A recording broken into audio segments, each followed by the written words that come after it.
All right, everyone, on today's episode, Risk Avoidance and Deworsification. Welcome to the ultimate crowdsourced personal finance show. This is Choose FI. All right, guys, excited to dive into this week's episode talking about risk avoidance and deworsification. And to help me with this, I have my co-host Brad here with me today. How you doing, buddy? Hey, Jonathan, I am doing quite well. So, diversification, I'm intrigued. That's quite a word you've just coined. Well, I definitely did not coin that, although I don't know if I Sounds could like it. give credit to a particular offer. But I mean, the memes write themselves.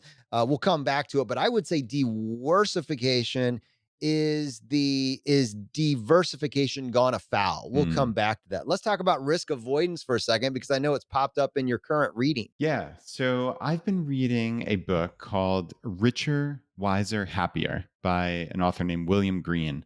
And I would say I would highly recommend everybody in the audience read this book. For me, I read that book kind of concurrently slash overlapping with The Psychology of Money by Morgan Housel. And those are two of the best money related books I've read in a while. But among many quotes that I wrote down, this one stuck out to me, and it was basically in this book. The author William Green was more or less interviewing successful value-ish investors, let's say, but I think that's the general sense of the type of investors that he followed, that he considered successful not only at investing but at life. Right? Mm. It's richer, wiser, happier. And a cool quote here by Howard Marks, the co-founder of Oak Tree Capital Management. He said, when taken too far, risk avoidance condemns you to return avoidance. That one just stuck out to me, right? Risk avoidance condemns you to return avoidance. And what I thought of originally, like this is the concept of opportunity cost, right? Like what are you giving up? And the initial one that jumped out to me was like, Jonathan, the people who are like, oh, I'm super safe with my money, right? Like I put it in my freezer or I put it in my Globo Bank savings account getting 0.0001% interest, right? Like, but it's safe, right? It's not going anywhere. It's FDIC insured and it's safe, right? But There are you know the so other many side of but. buts to add on to this. There are so many buts. I see you chomping at the bit to get in. No, no, no, no. I would never override you or cut you off just to get my own opinion and slide it in there. That Never. would never happen. Return avoidance. It is important for people just to consider there is the and there's two different angles. There's probably this is a multidimensional problem that you're actually dealing with here. But I think one people like if I can just hold on to my nest egg, hold on to that number, as long as that number's always going to be there for me, then I'm gonna feel safe and protected. And the one is it's the return that you're not getting. It's the return that you're passing up. And I think some individuals, so let's say the market's returning on average 5% a year, 8% a year, 10% a year, 3% a year, whatever that might be. The market generally over time trends up and to the right. And certainly for the last year, it's been unrelenting up and to the right. So there's that return that you've let go on.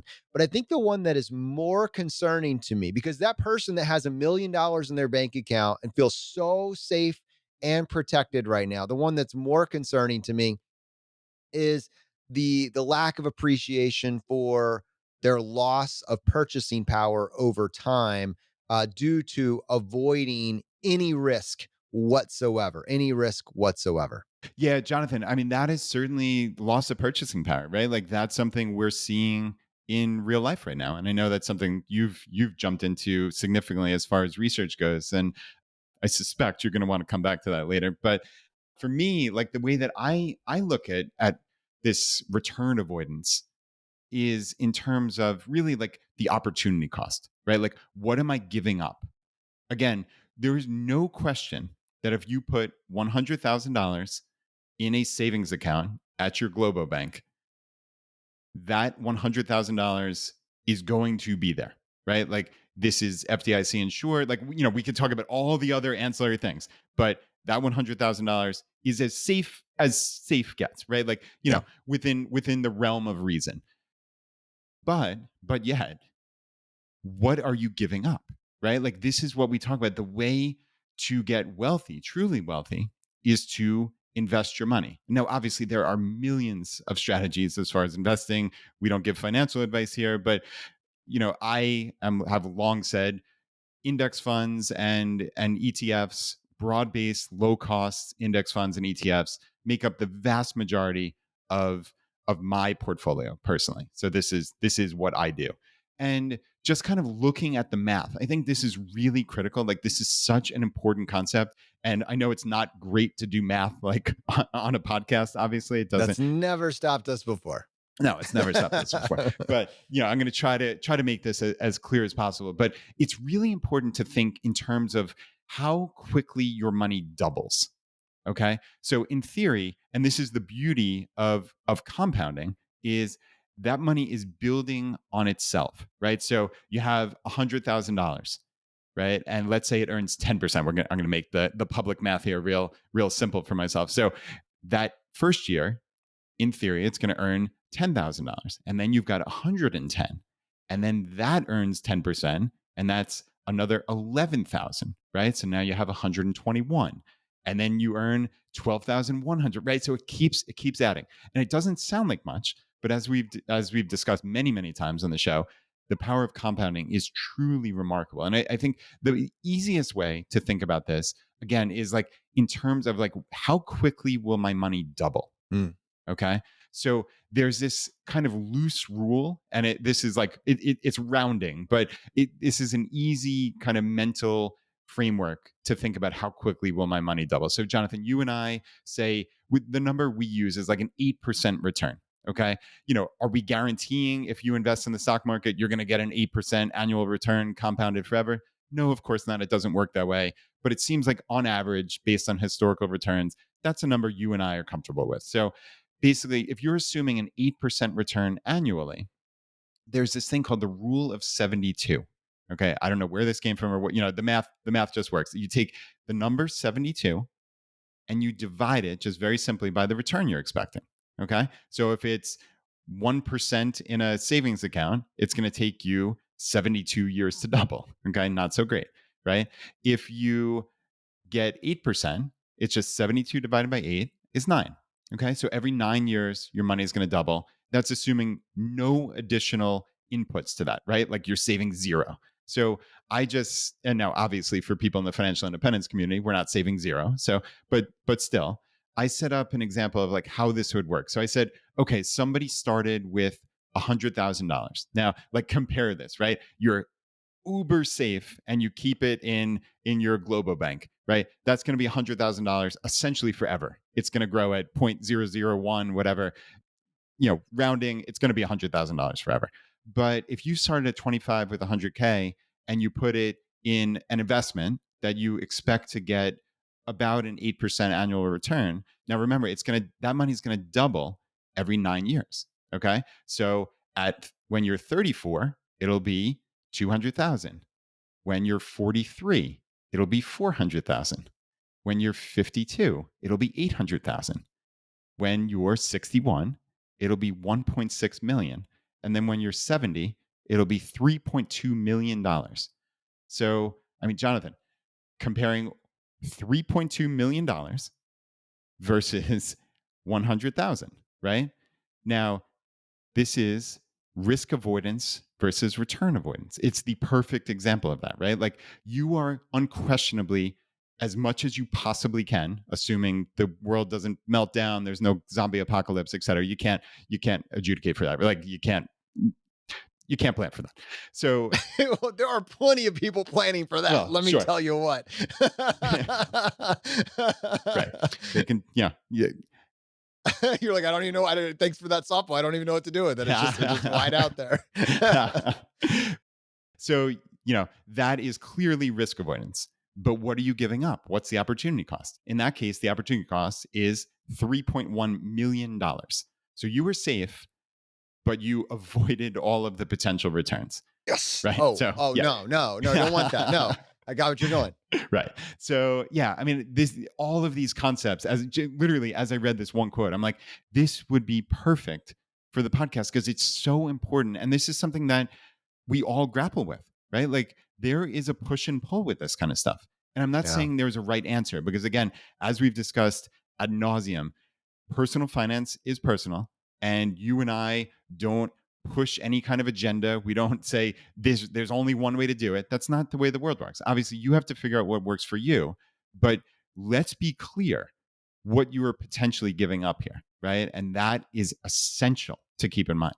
There's a lot of concepts that we really need to just own and understand and be very comfortable with to really be able to explain our own investing philosophy. And one of those is we want our money to earn money for us. We want our investments to work for us to actually produce income. When you're in the risk avoidance, to the extreme place where it's sitting in, right? Every time you say Globo Bank, I don't know why, but I think of dodgeball. I think it's like Globo Gym or something like that. Like I'm Yeah, immediately look, I think that I'm not sure. I obviously dodgeball didn't make up sponsored the. by your Globo Bank of choice. It's I don't want to call out any particular Globo banks, but yes. All right. So we really want to embrace this concept of allowing or wanting our investments to produce, to do something on our behalf. That's one of these. We also need to kind of understand, at some level, depending on what return we're able to get, what sort of total return we're able to get. If it's a compounding return, approximately how long would it take for our money to double? So that really hold on to that rule of 72. You don't need to do intense math. But like Brad said, you just take that interest rate, whatever you're getting, whatever total return you're getting, and take 72 and divide it by that number. And so if you had a 10% interest rate, your money's doubling every, 7.2 years in that particular case. That's one of them to understand. And think about this in terms of a wealth snowball. And I want to say JD Roth was the first one. It was relatively recently that I heard really coin this and own it and talk about it publicly, but he was trying to contrast very specifically with a debt snowball. Interest, compound interest, total returns, they can work for you and they can work against you. We are trying to aggressively front load our energy, build up some savings, turn those savings into investments, and create a scenario where our investments can form, albeit a humble and small but growing wealth snowball. And a snowball, as it's going down the hill, it's going to get bigger and it's going to pick up speed, not because you're pushing it, but its own mass and gravity and nature are such that it's going to get larger over time. That's what we're trying to do. And that's why this journey keeps getting easier when you have assets to produce wealth for you as opposed to just more stuff that you're financing. And it's important to contrast that because the wealth snowball is the opposite of the debt snowball. And most of us, including many people that have maybe found this show recently, are fighting a debt snowball. When you have a credit card with 18% interest rates that you're paying the minimum payments on, it's working against you. You're pushing uphill and you're trying to take your savings and make forward progress and, pay that minimum balance, maybe pay a little bit extra. And in many cases, you're just barely covering the interest charge on your credit card. Whereas when you start talking about kind of, this, I need to clean up my ground game, I need to pay off all the balances on my credit card. The reason for that is we want to get to the other side, right? There's this apex moment where you cross from fighting this uphill battle of debt weighing you down and your extra energy just going to paying off those payments to now you have the choice. What do you want to put that those extra money, that margin that you created for? So what are you going to put it into? And if you say, well, I don't want it, I fear losing a dollar more than I personally get joy from making $2. And so as a result of that, because $1 of loss causes me more agony than $2 of gain, possible gain, I'm going to just park this in a safe place, just my bank account. They're not paying me anything for it, but I know because it's FDIC insured. We could explain that, but it's just something that our federal government rolled out after the banking crisis in the 1920s to keep people from making runs on banks. They said, hey, we want people to be confident in the banking system. I just want you to know if for some reason something bad happens to your bank, we're going to insure you. I believe, Brad, you can check me on this, up to $150,000 in a single person's account, or if you're married, and it's a joint, or really it's just a joint account. That's the thing. It's a joint account. $250,000 of insurance in a joint account. Brad, did I nail those yeah, I numbers? That think was it's some. actually higher now. I am looking this up. Yeah, Jonathan, it looks like it's 250,000 per depositor. So I guess it's 250 for single, 500 for joint deposits. Is that how There it is. So swing and a miss on my Yeah. part. No, I it's all was good. But I think directionally it's gone accurate. up. In fairness, I think it's gone up. Cool.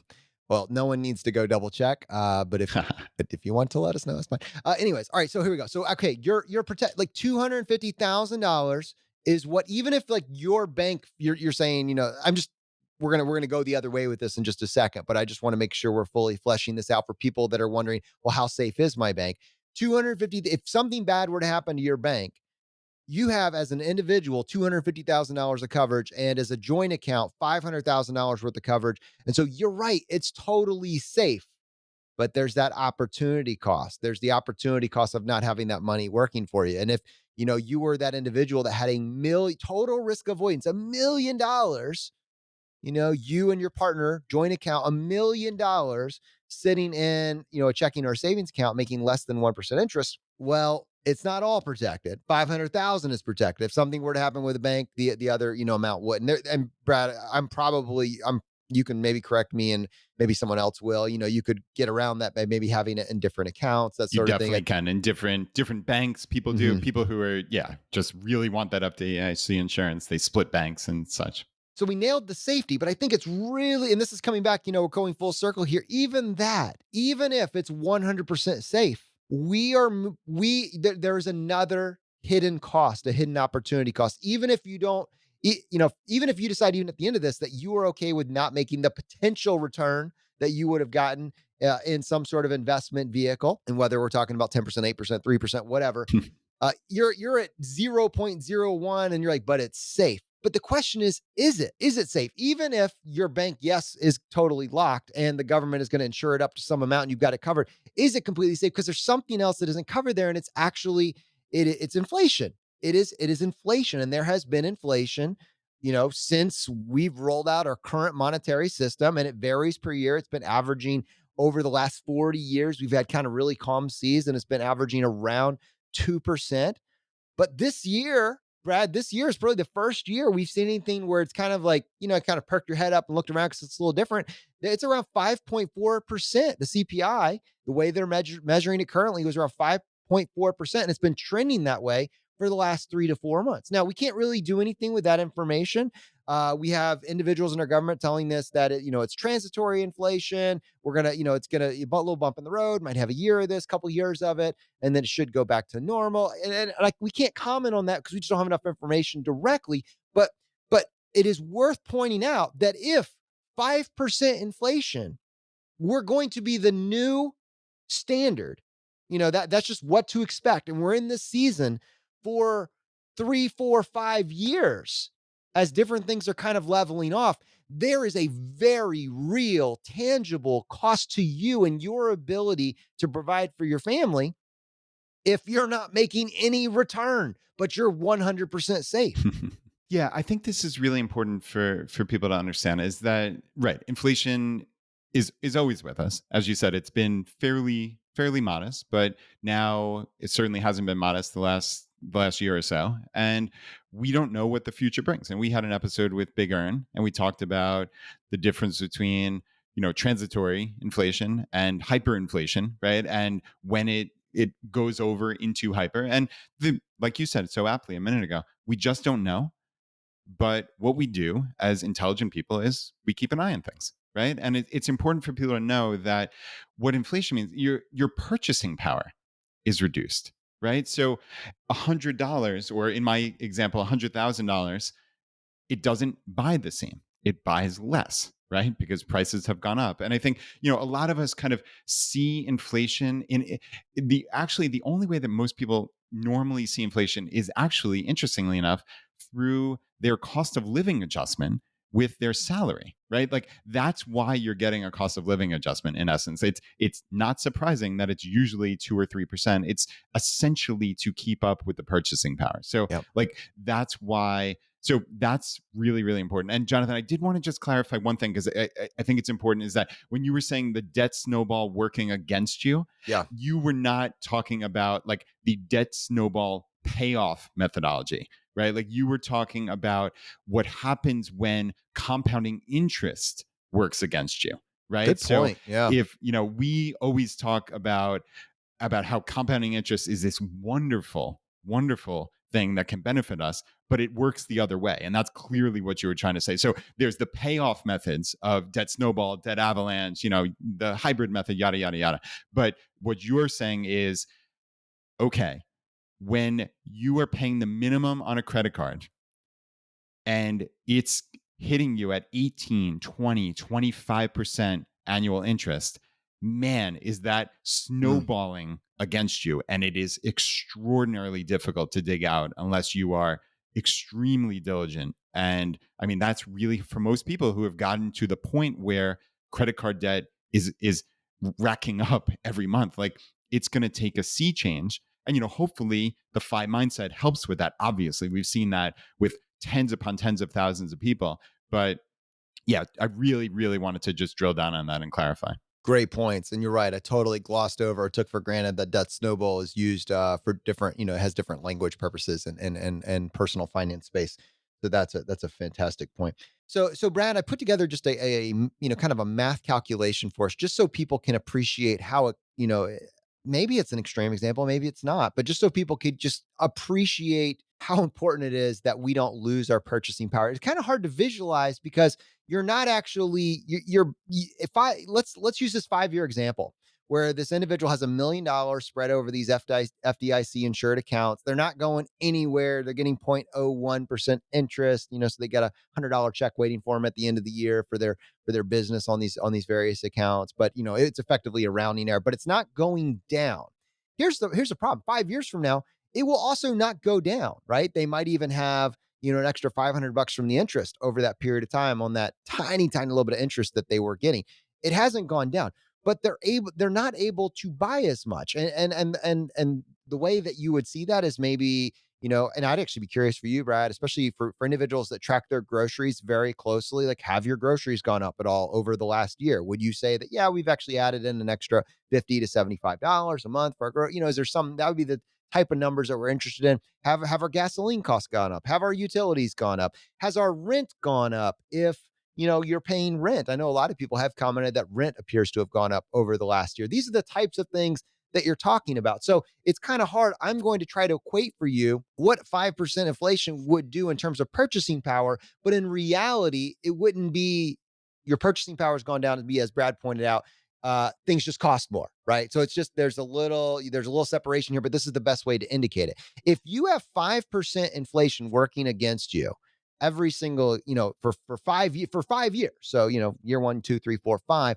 at the end of 5 years, your $1 million that you have is still showing up as $1 million in your bank account. But in terms of what it's actually going to be able to purchase for you, would be about the same as 773,000 or $775,000 today. So, you've almost lost $250,000 or almost lost. So it's like between 22 to 25% of your purchasing power over that same period of time. So again, it's risk avoidance to this extreme is return avoidance, but even worse than that, in an inflationary environment where you don't have anything else going on, it's tangibly costing you your ability to maintain your current level of income, your current purchasing power. Yeah, and I think that's really important just as a concept, right? So like as we've said multiple times here, we don't know what's going to happen in the future, right? And but that's beside the point. It's that inflation is always happening, right? Regardless of whether it's a fairly modest 2% or a somewhat more catastrophic 5, 6, 7+%, right? Like we have no idea. But regardless, the concept holds. And this is what I really want everybody to walk away from here is that this is constantly happening. And therefore, this is the return avoidance, risk avoidance issue, right? So if you are not investing your money, if you think you're being safe, you are not. Because certainly, even at 2% inflation over the course of decades, this is going to be a remarkable reduction in essence the value of that money, right? It's just common Yep. sense, right? Like you see it when you talk to your grandparents, like, oh, a movie used to cost a nickel, right? Right. Or a quarter, or a gallon of milk was 15 cents. I'm just making stuff up, right? Like you hear these stories, but like that is largely due to inflation and it's just Hmm. normal inflation, right? So like, okay, you've seen it just in the course of your single grandparent's life because they tell you stories, right? Like you don't conceptualize it like that, but that is the insidious nature of even standard normal inflation, right? So like again, that's why it's important. You know it happens. It's obvious. You've heard stories, right? So therefore, being so risk avoidant by putting your money just essentially under your mattress or in a freezer, it's not helping you, right? Like, it's condemning you to having less purchasing power in the future. So therefore, you need to invest the money. I think that is really the big takeaway here, right? Like, and obviously, it's not our place to tell you how to invest, but I mean, I think for me personally, how I invest is a largely with certainly 80 plus percent of my net worth, it's a broad based, low cost index fund. And I think that's something that allows me then to have another. And Jonathan, this is a change that I've had over the course of the years, is another 10-15% to invest, let's say, in real estate, right, Jonathan? We've talked about that, where when we started this podcast, I was scared to death to invest in real estate, but now I have multiple single family rentals. I've invested in some other, crowdfunding type real estate platforms online, et cetera. So, like, for me, that's the strategy that I've hit on currently. But regardless of whatever that strategy is for you, and again, personal finance is personal, you have to invest the money. You can't let it sit there, plain and simple. Yeah, and I think that's the key is, we start talking about this idea of diversification versus diversification, that kind of idea that we used at the beginning. We did a wonderful episode, in my opinion, strongly biased, but a wonderful episode. And it was episode 13. We did it with Frank Vasquez. He is the host of Risk Parity Radio, wonderful podcast if you haven't checked it out. But he really helped us to take this idea of diversification and more accurately call it, or identify it as a correlation or negative correlation, which when people are talking about diversification, they're not always really clear on what the goal of that actually is. So my idea of diversification is I don't know what the winners are going to be and the losers. So like JL Collins, I'm just going to own them all. That's the simple, and I'm going to do it I'm going to control the only thing that I can control, which are the fees. I can't control the performance, but I know what the market has done over, a long enough stretch of time, and I can control the fees. And you guys have heard us talk about those, ad nauseum. And then, Brad, you're talking about this kind of percentage ratio. I think it's reasonable for people. How do I structure my investment? So if you're, saying the vast majority of my investments, so 80% are focused on this strategy. And, we were talking with JL Collins for the simple path to wealth, depending on where you are in the accumulation phase. Maybe some people are 100%. Maybe some people take, like an 80-20 stocks to bonds, or a 70-30, 60-40. There's various, levels of, how you're structuring this just in terms of our percentage. Where is it actually going? But I really like looking at it through the lens of diversification, but being very cognizant that I'm not trying to do diversification, right? I'm not trying to own 8 different index funds that have slightly different managers, but all go in the exact same direction. I'm not trying to, do something where I think I'm diversified by having this kind of really complex portfolio, but really they're all just going to do the same thing. And I'm just kind of muddling up and making it harder for me to focus on what my goals actually are. So, Brad, in your case, you have this, 80%, broad strokes, broad market, get the fees ridiculously, ridiculously low. And then with the balance, you're focusing on, real estate. You are diversifying into real estate. It's a good diversification tool. It's not 100% correlated with what the market does. It has its own, ups and downs and things it's susceptible to, but it's not 100% correlated. And some people choose like things like 10-year treasuries and government funds and bonds and that sort of things. And this is where it gets kind of interesting. Just in the example that we chose right now, if your primary tool was like, and this is actually the preeminent, most popular, safest, investment tool out there. If you want to invest, but you want to be safe, it's a 10-year treasury. But Brad, I think the return on that's like 1%, which is really Hmm. interesting in light of what we're actually talking about right now. Like that is, yes, you're investing, and yes, it's extremely safe, but it's still like, even in a 2% world of inflation, it's not keeping up with it. So you are locking in a real loss of 1%, but you're safe. But it's better than the checking account that was, a loss of 2% in that example. Right. Yeah. So we're just living. That's just an interesting thing to observe. But, anyways, you're looking through your options and you're saying, okay, well, real estate, am I interested in, bonds? Am I interested in government funds? Am I interested in commodities or precious metals, whatever these might be? But you're forming a thesis and you need to understand, kind of why are you, am I investing in crypto? What is the thesis? Why do you have that there? What role does it actually serve? Um, That's just kind of the approach. And I think, if you have a scenario where you've got this baseline that's serving this larger goal, broad-based, low-cost index funds, and you have some amount that's partitioned out for diversification, but not deworsification, that's probably going to be a pretty good approach, keeping in mind that none of us can afford to make a 0% return.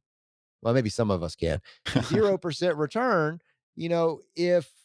if you end up in a scenario where inflation is running at 5% for a, several year, multi-year period of time, it's going to be very expensive.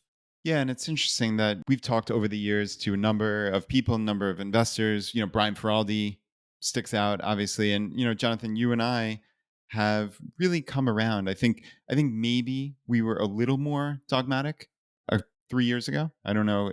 I won't necessarily speak for you, but I was a little more dogmatic about just straight index funds. And like I said, that still makes up 80% of my net worth. So it's not like I've strayed too far. But people like Brian come in and talk about individual stock investing.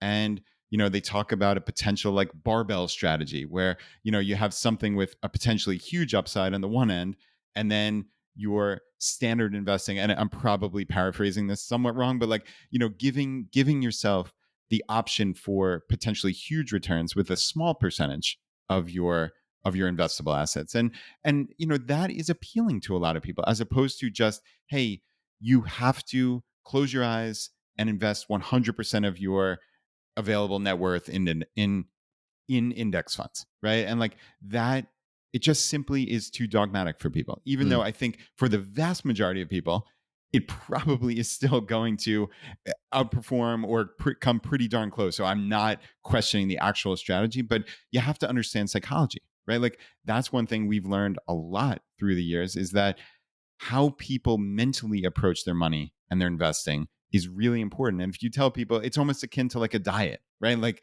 hey, it's forbidden to do X.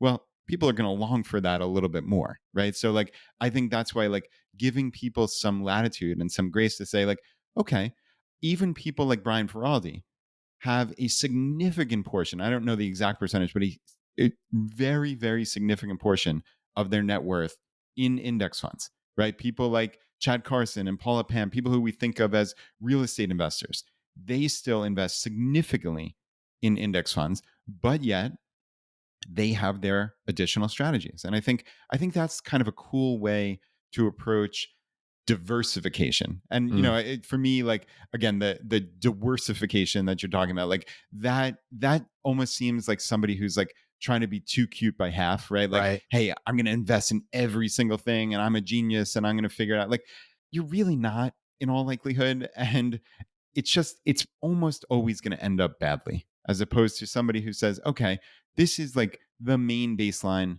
of my investing thesis, but you know what, I do want to experiment. And if somebody puts in 1 or 2% of their net worth into even something like you said, crypto, like I don't blame somebody if they put 1 or 2% in something like that, or real estate, or whatever it is. Like there's some aspect of this that's intellectually stimulating also, right? Like learning new things. Like sometimes you chalk something up to, okay, even if this goes to zero, it's still better than spending $60,000 a year on college, right? Like I'm learning something. Like, Yep.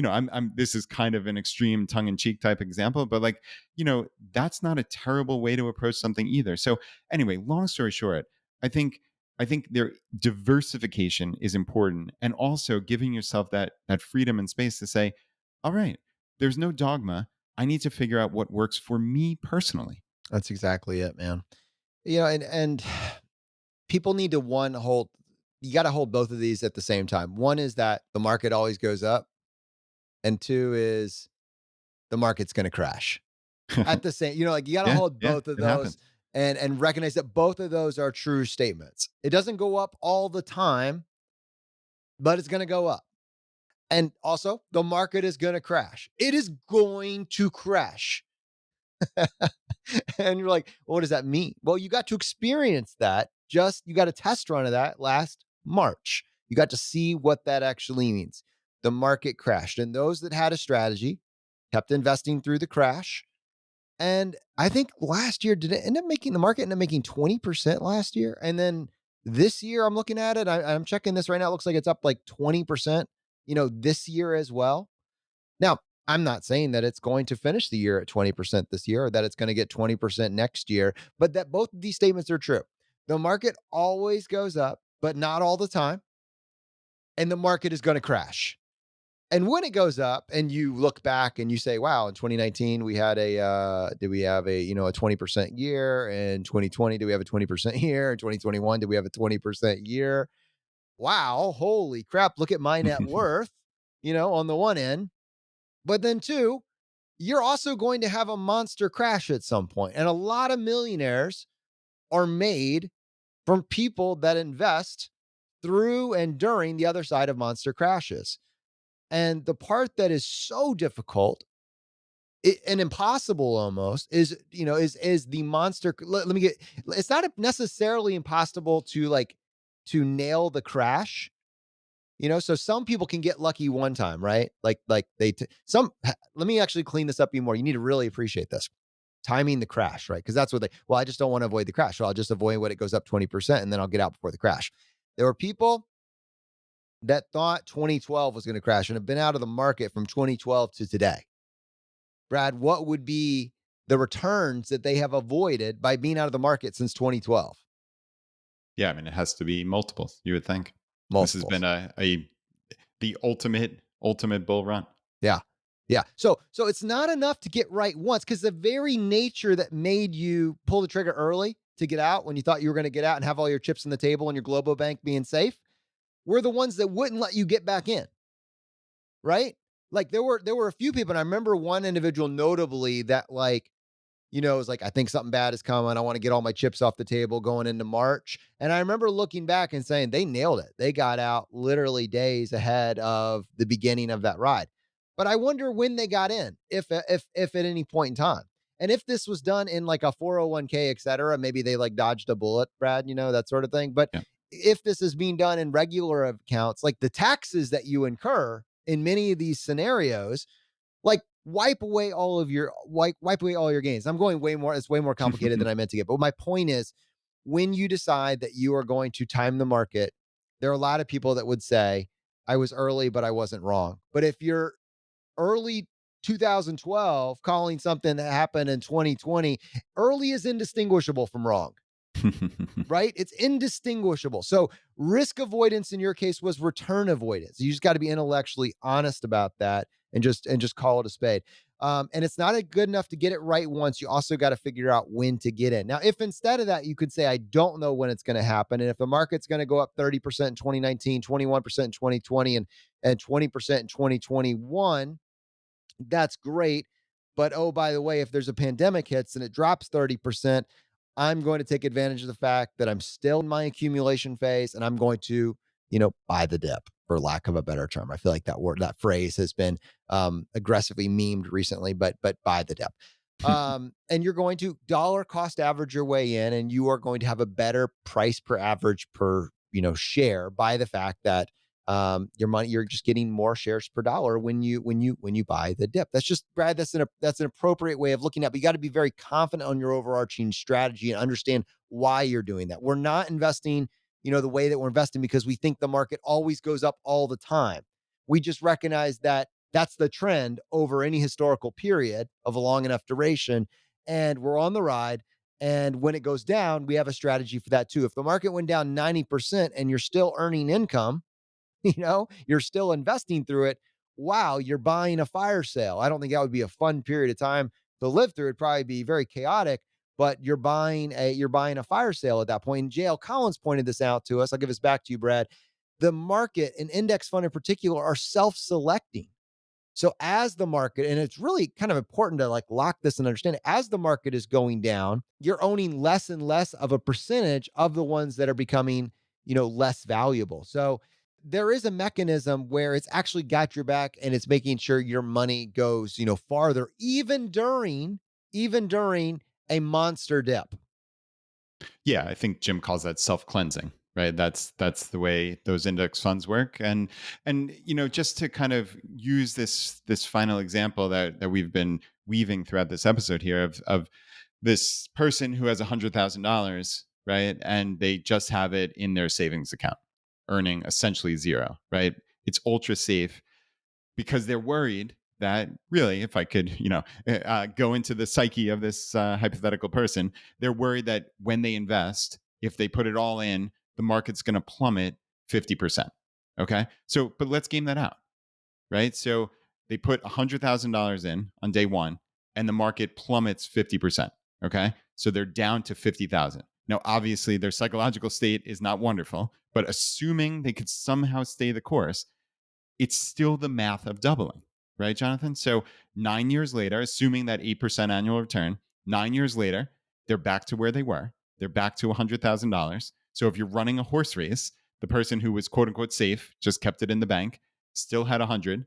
Now, the person who went through the psychological turmoil started essentially at 50, but 9 years later, they're at 100. Then 18 years later, they're at 200,000, right? 27, they're at 400. The math still works, even when you have this catastrophe. Now, again, would not be fun to live Well, through, but don't it, don't and don't move on too far, Brad. Were you going to add on how it gets even better than that? If especially this was their first decision as part of their ongoing 30-year investment strategy. So, like, if it went down 50% that first year, if they never invested anything again, the numbers you gave were right.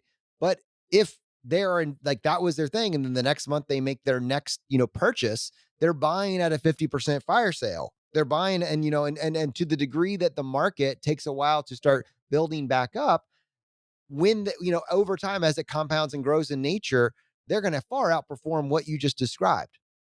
yeah, you are spot on. And right, again, I've been setting up this kind of weird hypothetical, but in real life, again, we're talking about a 25-year-old in this scenario, but it could be a 35, 45, it doesn't matter. But in this scenario, this is a 25-year-old who has had the wherewithal to save 100,000. To your point, obviously that person, or really any person of any age in the FI community, is going to be saving money every month, right? So again, if we're talking about this ultra return avoidance versus, okay, well, damn, the market went down 50%. It's catastrophic, but the math doesn't lie, as we've talked about multiple times. And like you said, you're getting these same companies for a 50% discount, right? Like that's the thing, is you're not buying the stock market. Investing is not gambling. You're not buying little pieces of paper or digits on a computer. You're buying a tiny, tiny little percentage of, in the case of a total stock market index fund, of over 3,000 companies, 3,000 companies with tens, if not hundreds of millions of workers, right? You are an owner of those companies and you just got it because the market went down for whatever reason, rational or irrational. The market just went down 50%.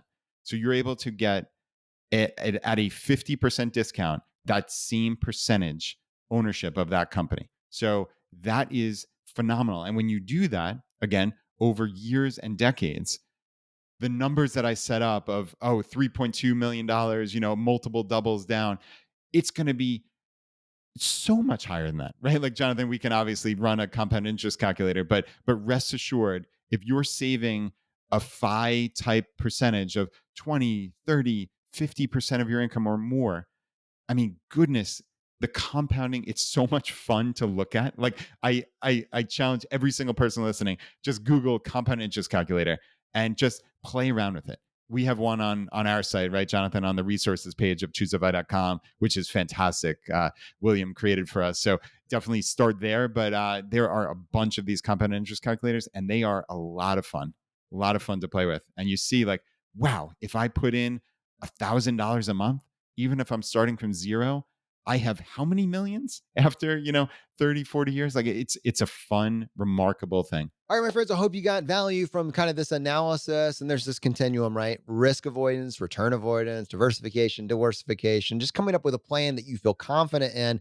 And regardless of what happens in the market, you realize, okay, well, this didn't break my plan. This was accounted for in my plan. This sets me up for these steps, whatever that might be. I hope you find that encouraging. And let me just encourage you, if, wow, you, That was good, yeah, Jonathan. Wow. I didn't realize what happened. I I'm actually speechless. Yeah, so we have a newsletter. It's a weekly newsletter. Brad sends it out once a week, and we'd love for you to join us on that and be a part of it.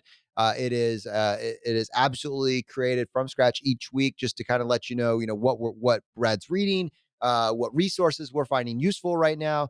And really, most importantly, we ask this: what's the one thing you took action on? And we'd love for you to participate and share your wins with us. What you did take action on, go to choosefi.com/subscribe. It's easy to get on the newsletter. It's a once a week newsletter that you get on Tuesdays. All right, my friends, the fire is spreading. We'll see you next time as we continue to go down the road less traveled.